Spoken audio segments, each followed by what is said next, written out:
पश्चिम बंगाल में पहले चरण के लिए मतदान हो रहा है, लेकिन अलग अलग जगहों से बवाल, हिंसा की खबर भी आ रही है, उपद्रव की खबर आ रही है। बड़ी संख्या में, सबसे ज्यादा इस बार फोर्स की तैनाती के बावजूद ये सब चल रहा है। वक्त ब्रह्मास्त्र का हो गया है। तो आज के जो सवाल हैं वो आपको मैं बताऊं, लेकिन उससे पहले ये जान लीजिए कि पश्चिम बंगाल में पहले चरण के चुनाव में अब तक क्या क्या हो गया है। अपने मेहमानों से आपको मिलवाऊं, लेकिन एक बार तस्वीरों के साथ आपको बता देता हूं कि बंगाल में पहले चरण की वोटिंग के बीच जगह जगह हिंसक झड़पें हुई हैं। ज्यादातर जगहों पर बीजेपी टीएमसी के कार्यकर्ताओं के बीच झड़प की खबर है। वहीं मुर्शिदाबाद में हुमायूं कबीर के समर्थकों और टीएमसी के कार्यकर्ताओं के बीच हिंसक झड़प हो गई, जिसके बाद सुरक्षा बलों को लाठीचार्ज तक करना पड़ गया। और इस बीच एक बड़ा सवाल भी है जो सामने आया है कि क्या बंगाल का हिंदू वाकई रो रहा है? क्या ममता बनर्जी के राज्य में सनातन का अस्तित्व मिटने की कगार पर है?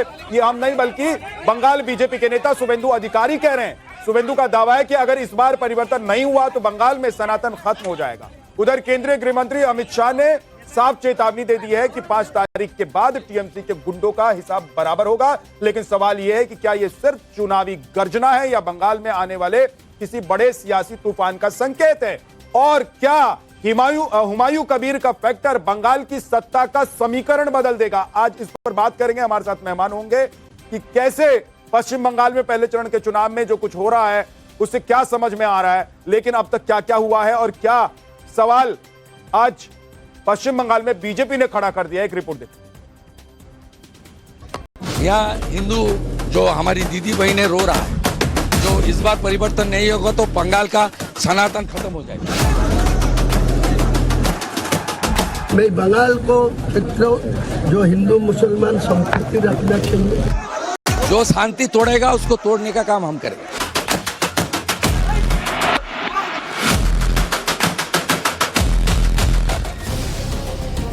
पश्चिम बंगाल में फर्स्ट फेज की 152 सीटों पर और तमिलनाडु में सभी 234 सीटों पर वोट डाले जा रहे हैं। लेकिन जैसे जैसे वोटिंग परसेंटेज बढ़ रहा है, बंगाल में नेताओं के बयानों में तीखापन और आक्रामकता बढ़ती जा रही है। जगह जगह बीजेपी और टीएमसी के कार्यकर्ताओं के बीच हिंसक झड़पों की खबरें आ रही हैं। इन सब के बीच बीजेपी के फायर ब्रांड नेता शुभेंदु अधिकारी सीधे तौर पर बहुसंख्यक आबादी की भावनाओं को झकझोर रहे हैं। शुभेंदु अधिकारी कह रहे हैं कि बंगाल का हिंदू खुद को खतरे में महसूस कर रहा है। हिंदू महसूस कर रहा है हम लोग खतरे में है। ममता आ जाएगा तो सुफियान अत्याचार करेगा, ममता आ जाएगा तो शामसुल अत्याचार करेगा, ममता आ जाएगा तो अलराजी अत्याचार करेगा, ममता आ जाएगा तो देवव्रत माइती का खून होगा। हर हिंदू खतरे में है। ये लोग सब वोट डाल रहा है कमल के निशान पर। एक हिंदू बहन शादीशुदा बोले बचाइए हिंदू को, ये ममता आ जाएगा तो हम लोग का खा लेगा।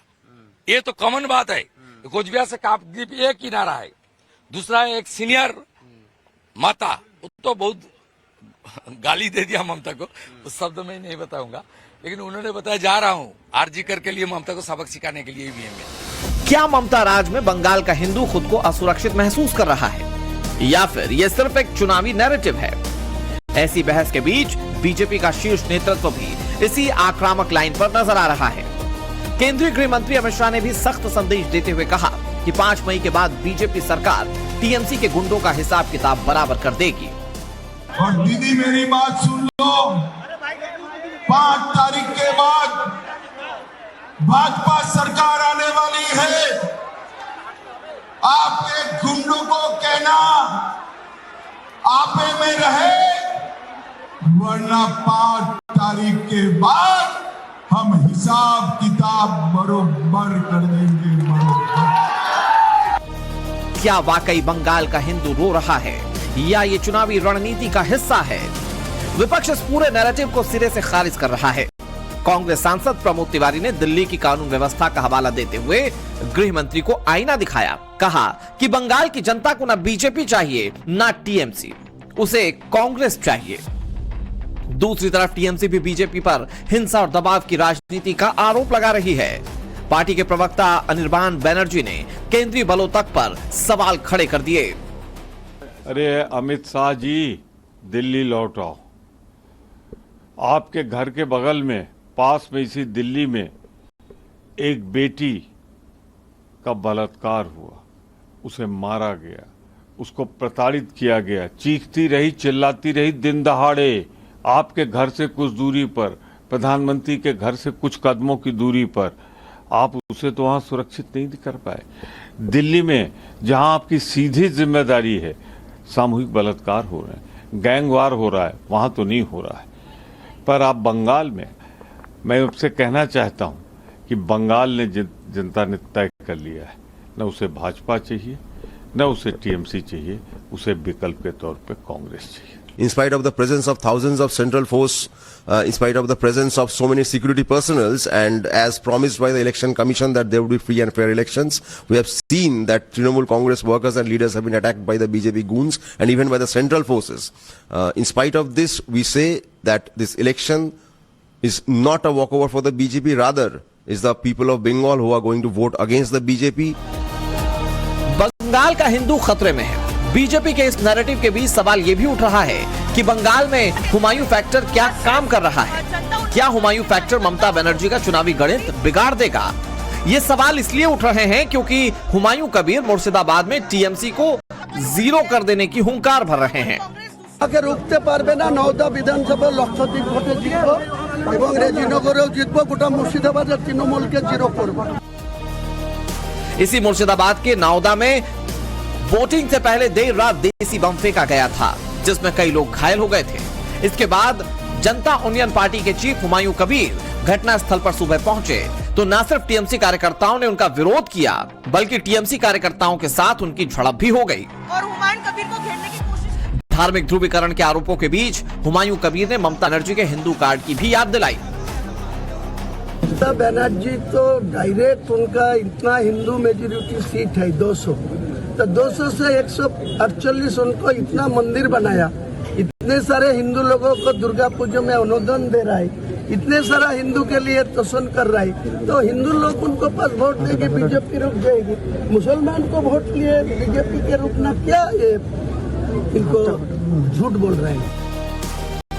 बंगाल की गलियों से लेकर सोशल मीडिया के मंचों तक अब एक ही चर्चा है कि पश्चिम बंगाल में चुनावी जंग अब धार्मिक ध्रुवीकरण की दहलीज पर आकर खड़ी हो गई है।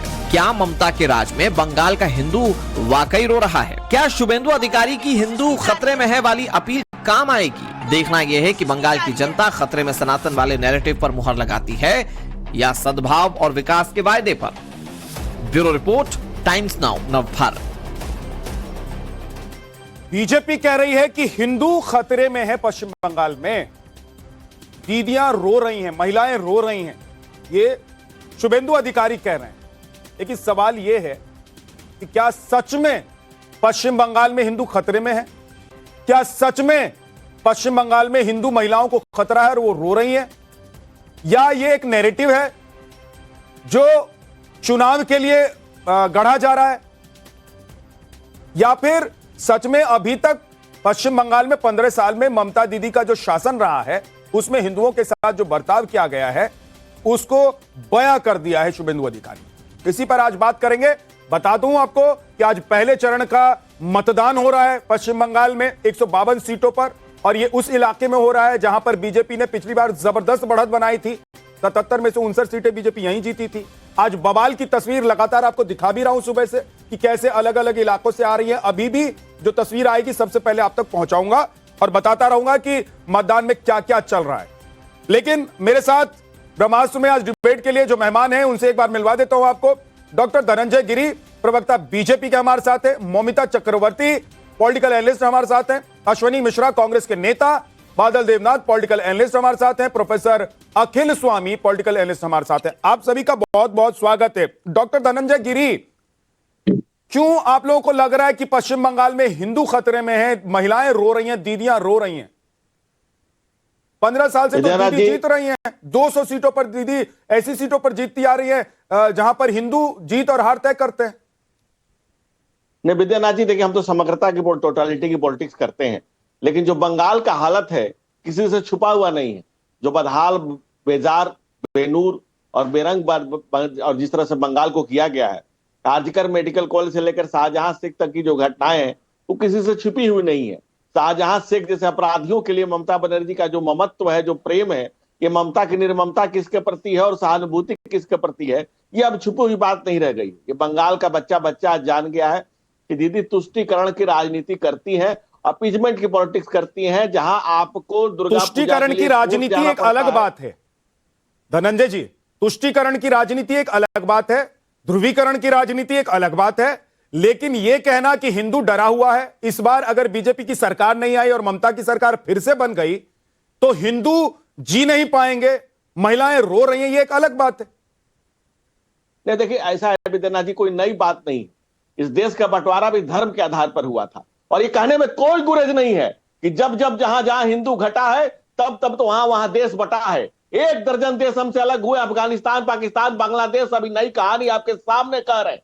और जिस तरह से बंगाल में हिंदुओं पर हिंसा हो रही है, और लगातार 15 साल में जो कत्लो-गारत मचाया गया है, जिस ढंग से घुसपैठिए आए हैं और जिस तरह से घुसपैठियों को सहलाया गया है, और जिस तरह से वहां पर तो तुष्टीकरण की राजनीति अपने चरम पर है, चरमोत्कर्ष पर है ममता बनर्जी जिस तरह से। और आप देख लीजिए वहां के चुनाव के विज्ञापनों में, चुनाव के नारों में काबा का नाम लिया जा रहा है, काबा काबा गाया जा रहा है। और उससे भी बड़ी बात कि आज जब बंगाल में आप देख लीजिए कि लगातार हिंदुओं को अपने पर्व त्योहार मनाने की मुनादी करा दी गई है, रोक लगा दी गई है, हाईकोर्ट से आपको परमिशन लेना पड़ता है। और आप बताइए मुर्शिदाबाद में, दीदी तो कह रही है कि उन्होंने मंदिर बनवा दिया, वहां के नेता ने कहा। धनंजय जी, दीदी कह रही है कि मंदिर बनवा दिया। आप लोगों ने दीदी की इमेज ऐसी बना दी थी हिंदू विरोधी कि दीदी को मंदिर बनवाना पड़ गया। देखिए, मन न रंगाए रंगाए जोगी कपड़ा, बाबा तुलसी ने कहा है कि मन न रंगाए रंगाए जोगी कपड़ा। अरे छोड़िए, आप नया मंदिर मत बनाइए। आप तारकेश्वर डेवलपमेंट बोर्ड के अध्यक्ष आपने फिरहाद हकीम को कैसे बना दिया? एक भगवान शिव के अवतरित शिवलिंग का, उस मंदिर का तारकेश्वर डेवलपमेंट बोर्ड का चेयरमैन फिरहाद हकीम क्यों है? तो आप क्यों नहीं बना देते? अगर सेक्युलरिज्म के सूरमा है तो आप बताइए हज कमेटी का चेयरमैन किसी हिंदू को। ठीक है, बोलिए बादल देवनाथ जी, आप उंगली उठा रहे हैं। सबसे बड़ा बात है विद्यानाथ जी, हाँ, एक नया पॉलिटिकल पार्टी जिसका सिंबल क्या है आपको पता है कि नहीं? मुझे पता नहीं, मैं अभी तक नहीं देखा हुमायूं का सिंबल क्या है। सारे नेशनल चैनल पर, बंगाल में भी एक ही खबर है, हुमायूं कबीर, हुमायूं कबीर, हुमायूं कबीर। आपने पूरे बंगाल में 152 सीटों में जो आज चुनाव हो रहा है उसमें भाजपा को कहीं पर आपने देखा है? नहीं। लेकिन जिसका कोई नंबर नहीं है, जिसका सिंबल किसी को पता नहीं है, वो बोल रहा है नौदा में लाखों वोटों में जीतेंगे, हर जगह में वो जीतेंगे। एक बात बताइए बादल बादल देवनाथ जी, आप आगे बढ़े उससे पहले एक सवाल है मेरा, आप आगे बढ़े उससे पहले एक सवाल है, क्योंकि फिर ये बात पीछे छूट जाएगी। आप कह रहे हैं कि पश्चिम बंगाल में कहीं बीजेपी का कोई कार्यकर्ता दिखाई नहीं दे रहा है?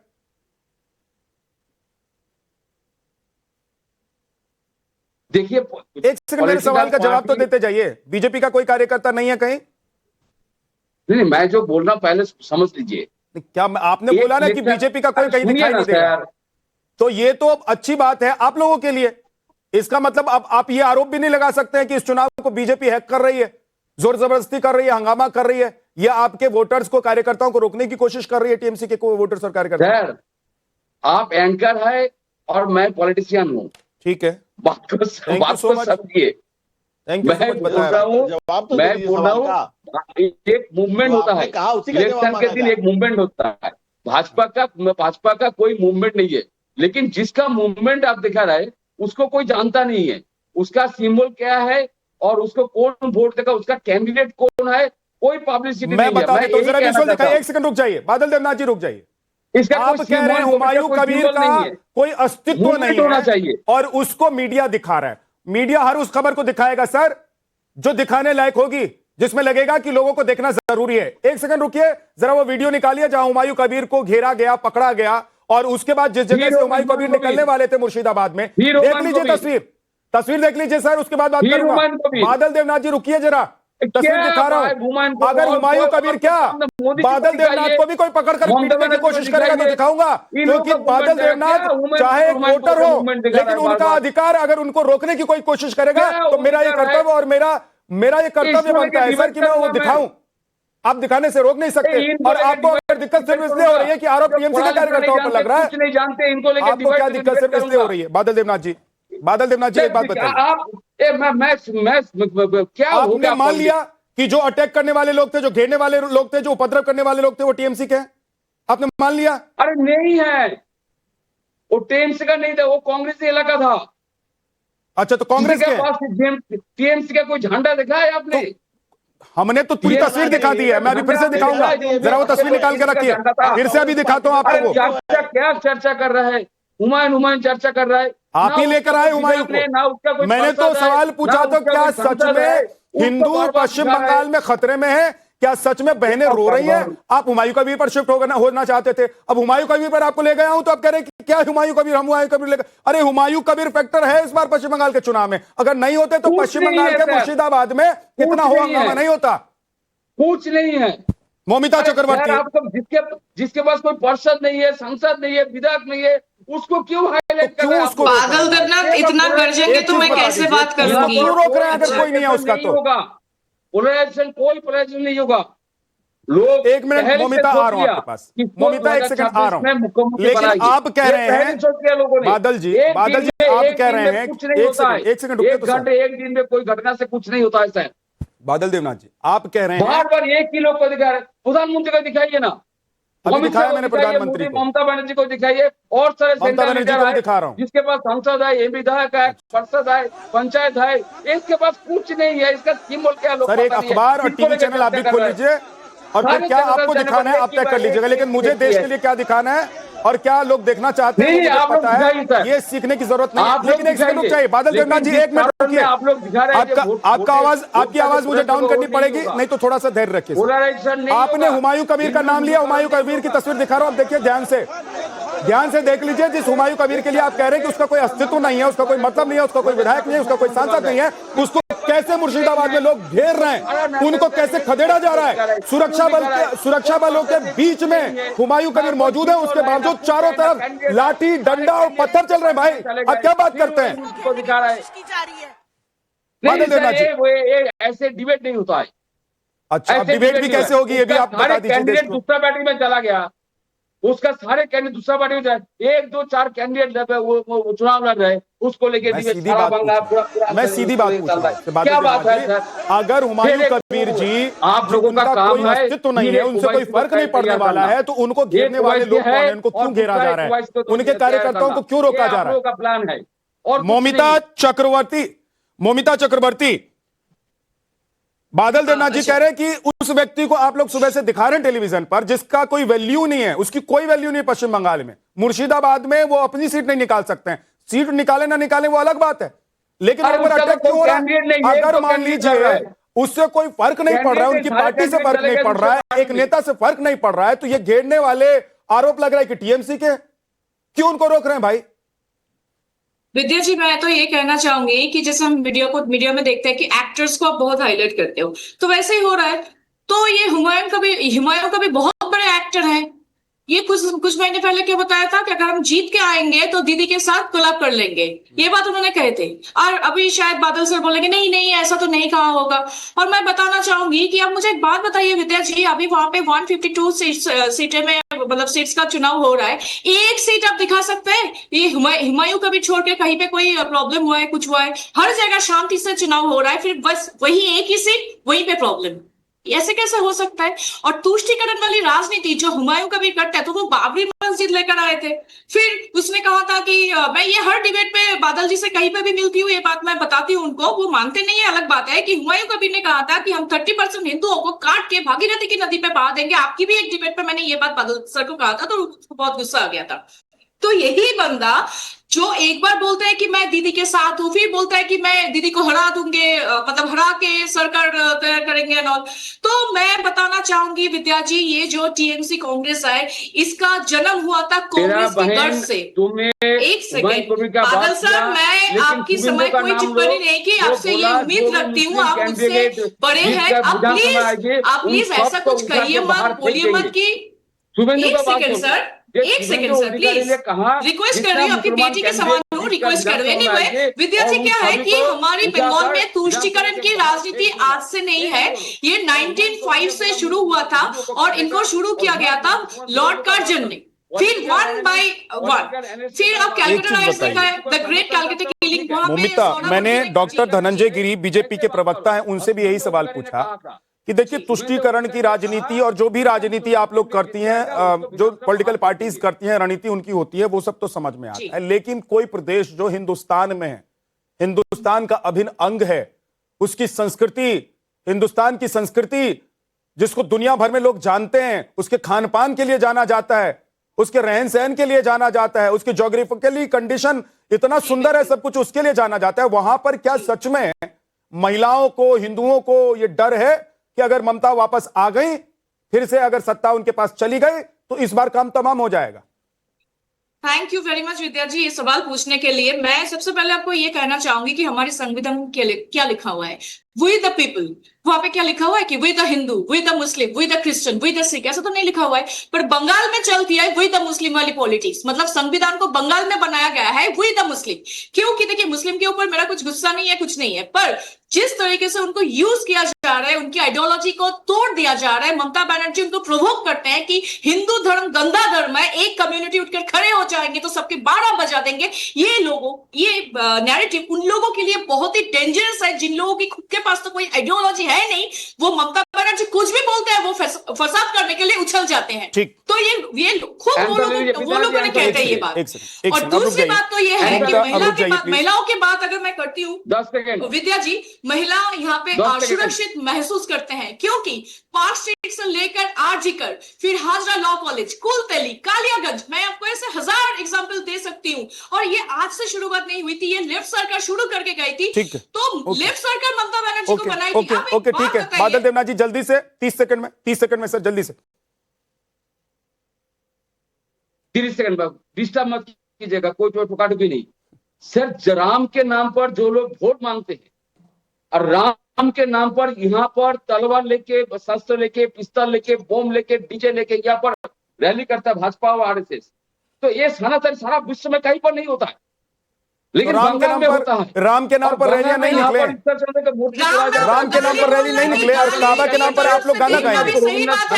बादल जी, आप लोग काबा के नाम पर गाना गाना चाहते हैं, लेकिन राम के नाम पर आप लोग चाहते हैं कि सड़क पर लोग नहीं निकले। ममता बनर्जी को जय श्री राम नारा किसी ने लगाया था, ममता बनर्जी ने कहा, गाड़ी से उतर के बोलने लगे कि अरे भैया मुझे गाली मत दो। ये क्या बात हुई बादल जी? मेरा आंसर नहीं लेना तो बोलते हैं गाली। मोमिता रुक जाइए, मोमिता का ऑडियो थोड़ा डाउन नहीं बुलाइए, आपके लिए, आप पहले बोल लीजिए। बुलाइए, नहीं आप बोल लीजिए। नहीं बुलाइए बादल जी बोलिए, गुस्सा मत होइए। आपको टीएमसी को टोकना है, नहीं टोकना है तो टोकिए। नहीं टोकना है, लेकिन आप कह रहे हैं कि राम के नाम पर निकल रहे हैं। आप बुला रहे हैं लेकिन बादल जी, आप इतनी अच्छी बात करते हैं कि आपको टोकना पड़ता है, क्या करें बताइए?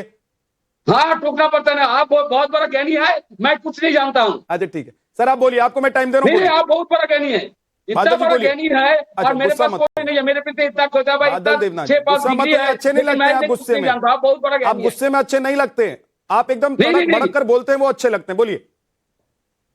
मैं बोल रहा हूँ जो लोग यहाँ पर राम के नाम पर हथियार लेके, पिस्तौल लेके, डीजे लेके, बम लेके जो लोग घूमते हैं, इसको आप सनातनी कहेंगे? और जो लोग यहाँ पर ईश्वर चंद्र विद्यासागर का मूर्ति मांगते, रविंद्रनाथ टैगोर को वो रविंद्रनाथ सांडाल कहते, बंकिम चट्टोपाध्याय को बंकिम चंद्र दास पार्लियामेंट कहते, एक सेंट्रल मिनिस्टर थे बंकिम चंद्र दास कहते, जो बंगाली को नहीं जानते, नेताजी सुभाष चंद्र को मानते नहीं है, स्वामी विवेकानंद को सन्यासी विवेकानंद कहते, रामकृष्ण को ये जानते नहीं है, कुछ नहीं जानते हैं। लेकिन 2014 से 2026 तक मोदी जी 1 पैसा नहीं दिया बंगाल को, और बंगाली के ऊपर टॉर्चर कर रहे हैं। जहां पर बंगाली जाते हैं वहां पर बंगाली को टॉर्चर किया जाता है, हत्या किया जाता है। उठ गई है और 2 मेहमान अभी तक जिनके पास में जा नहीं पाए। थोड़ा सा जल्दी से, एक सेकंड, आ रहा हूँ धनंजय गिरी जी, आ रहा हूँ, मोमिता आपके पास भी आ रहा हूँ, लेकिन उससे पहले एक बार मैं अश्विनी मिश्रा जी को डिबेट में लाना चाहता हूँ। विद्यानाथ जी थोड़ा अर्जेंट, जल्दी से सर, 20 सेकंड में। पहले बादल देवनाथ जी डाटा रखा करिए। 1,30,000 करोड़ आपको यूपीए के सरकार में मिला, 13वें वित्त आयोग में, हमारे 16वें वित्त आयोग में, हमारे मोदी जी के नेतृत्व में 4.5 लाख करोड़ रुपए आपको मिला, यानी कि 3 गुना से ज्यादा आपको मिला। पहले डाटा रखा कीजिए और देखो बादल देवनाथ ये काम ना करो, राम के नाम को बदनाम ना करो। वोट जो सरकार आएगी जाएगी, बनेगी बिगड़ेगी, लेकिन राम के नाम को बादल पर बदनाम ना करो। अरे हिंदुत्व के नाम पर ये काम ना करो बादल। अरे सरकार के तल में चाट रहे हो तुम घर पीछे के तल में चाट रहे हो कि जान रहे हो देश को बांट रहे हो, लेकिन ये बादल ये काम ना करो, राम के नाम को बदनाम ना करो। अश्विनी जी, ये घटिया काम ना करो। अश्विनी जी, क्या सच में पश्चिम बंगाल में हिंदू डरे हुए हैं? क्या सच में सनातनी रो रहे हैं? महिलाएं रो रही हैं, दीदियां रो रही हैं पश्चिम बंगाल में? और ममता बनर्जी की सरकार का अब वापस आना ऐसा होगा कि हिंदुओं के लिए सबसे बुरे वक्त का शुरू हो जाना? बिदना जी, ये विषय सिर्फ बंगाल का नहीं है और विषय सिर्फ हिंदू और मुसलमान का भी नहीं है। मैं दोनों सरकारों से पूछना चाहता हूं, भारतीय जनता पार्टी और टीएमसी से भी पूछना चाहता हूं कि जो हिंदू मुस्लिम की राजनीति कर रहे हो आप लोग, ये गलत है। भारतीय जनता पार्टी बता दे, मोदी जी डराते हैं हिंदुओं को कि आपका मंगलसूत्र छीन लेंगे, जबकि ज्यादातर प्रदेशों में इनकी सरकारें होती तब बोलते हैं। तो क्या इनके प्रदेश में हिंदू सेफ है? आप बता दीजिए मोदी जी क्यों बोलते हैं ऐसा? 2024 के चुनाव बोले जब क्या 17 राज्यों में सरकार इनकी थी तब भी बोले थे। रही बात लॉ एंड ऑर्डर की, क्राइम अगेंस्ट वुमेन की, जो सबसे ज्यादा क्राइम अगेंस्ट वुमेन के इश्यूज हैं वो राजस्थान और उत्तर प्रदेश में होते हैं। अब मणिपुर का इश्यू देख लीजिए। तो मैं बंगाल को कोई क्लीन चिट नहीं दे रहा हूं, बट ये भारतीय जनता पार्टी मोरली करप्ट, इतनी करप्ट पार्टी है जो बंगाल पर तो सवाल उठा रही है, पर अपने गिरेबान में झांक के नहीं देख रही है कि इनके राज्यों की क्या हालत है।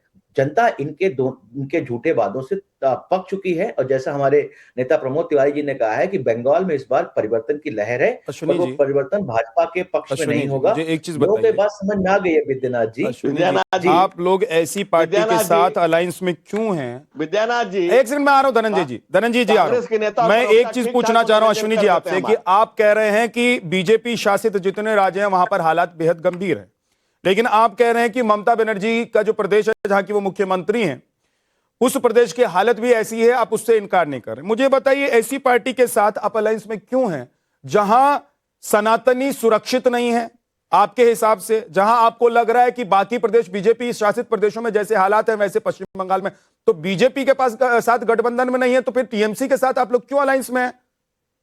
नेशनल अलायंस कर लेंगे टीएमसी के साथ और रीजनल अलायंस नहीं करेंगे, आप कहेंगे कि नहीं यहां तो हम अलग अलग लड़ेंगे। विद्यनाथ जी, राजनीति में कई बार फॉर अ ग्रेटर कॉज आपको अलायंस करनी पड़ती है। कौन सा ग्रेटर कॉज सर? सत्ता का कॉज, कुर्सी का cause, what cause? Greater cause ये है भारतीय जनता पार्टी मतलब कुर्सी आप लोगों के लिए एक बहुत बड़ा कॉज है जिसके लिए आप लोग कहीं भी इकट्ठा हो सकते हैं।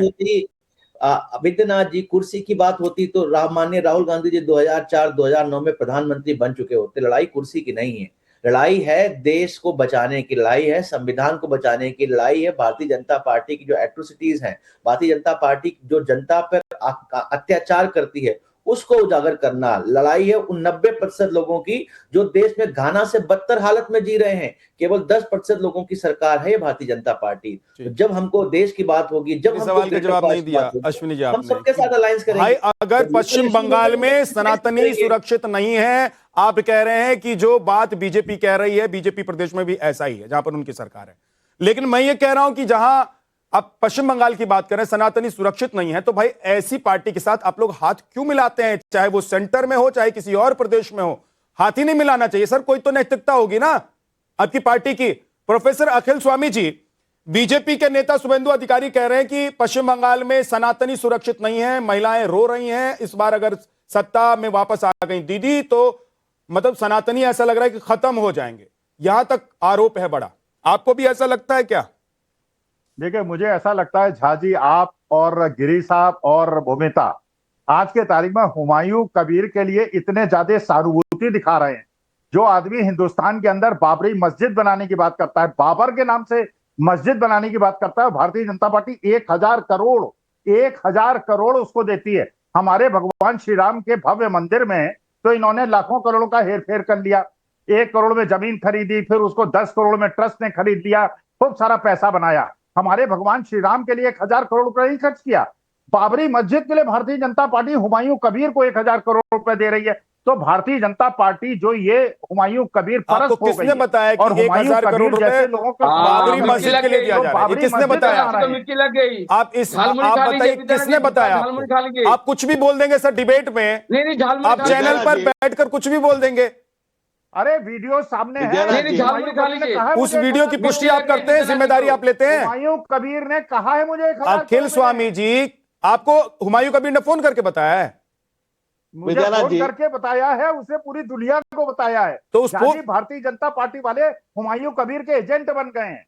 और सनातनियों को महाराज अमेरिका में खतरा नहीं है, दुबई में खतरा नहीं है, कुवैत में खतरा नहीं है। जब से विद्यानाथ जी, 2014 झालमुड़ी से खा भारतीय लीजिए। जनता आपको पार्टी आई मिर्ची लग गई। है, तब से हिंदू खतरे में है। मैं भी हिंदू और झालमुड़ी खा हूं, लीजिए। मैं भी सनातनी हूं, मैं भारतीय जनता पार्टी के शासन में खतरे में हूं।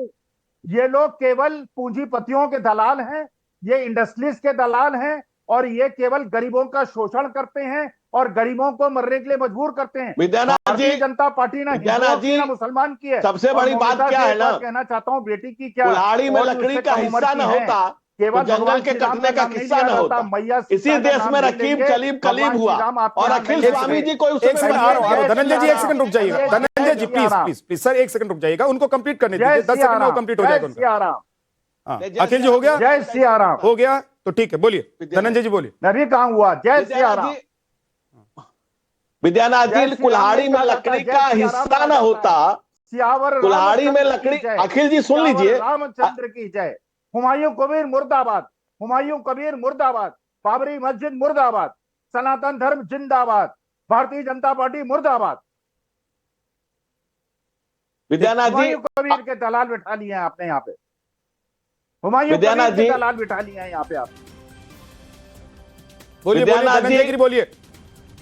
हम तो सबको देश का लाल मानते हैं, कौन किसको किसका दलाल है, वो दलाल प्रवृत्ति के अरे लोग जानते हुमायूं होंगे। कबीर के दलाल हैं आप लोग, हुमायूं कबीर के दलाल हैं आप।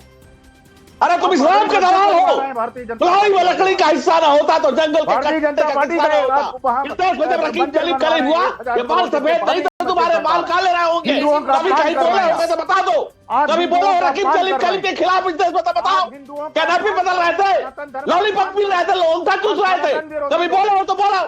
दाल कहीं के कुल्हाड़ी में लकड़ी का हिस्सा ना होता तो जंगल के कट्टे का किस्सा ना होता। ऐसे गद्दार हिंदू नहीं होते तो इस देश में रकीब कलीब कलीब नहीं होता। ऐसे घटिया लोग ना होते तो इस देश में धर्म के आधार पर नहीं बढ़ता। ऐसे गिरे हुए मानसिकता के लोग ना होते तो इस देश में हिंदुत्व खतरे में नहीं आता।